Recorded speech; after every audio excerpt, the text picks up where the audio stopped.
Number 5, coin has a value basis backed by quantifiable proofs. Okay. Bitcoin's price appreciation correlates inversely with major currency debasement events and central bank balance sheet expansions. So look at 2008 and post-2020 with the pandemic reinforcing its role as a monetary hedge.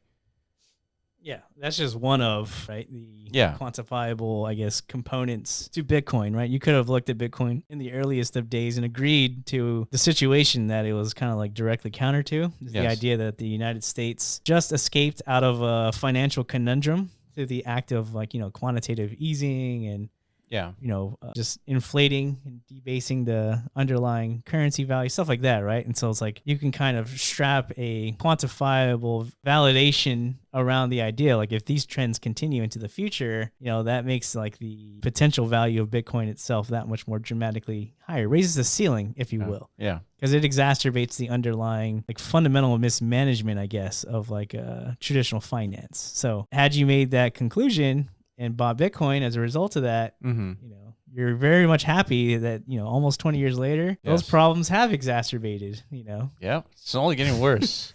And what has Bitcoin done since then? It's only gotten more valuable as a result. That's correct. And it's lend itself to more credibility over time. Yeah. So I was like, does Nat have something along those realms? Yeah.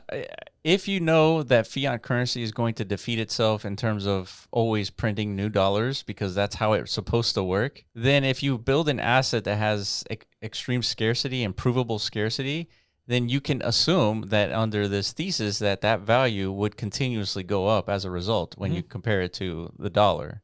Yeah. Right. So we are seeing the same thing with the NAT token. So what are the quantifiable proofs for NAT? It's like right now, Bitcoin is consuming roughly 186 terawatt hours per year.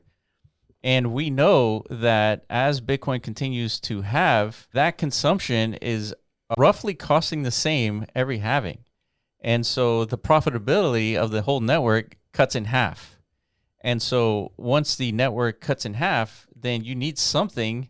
You either need Bitcoin to double or you need some sort of additional subsidy.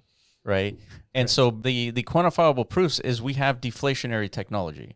With deflationary technology, things get cheaper, faster, and better.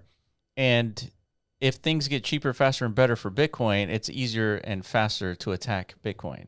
And so the only way to counter protect that is having a higher security budget in the form of revenue for the miners.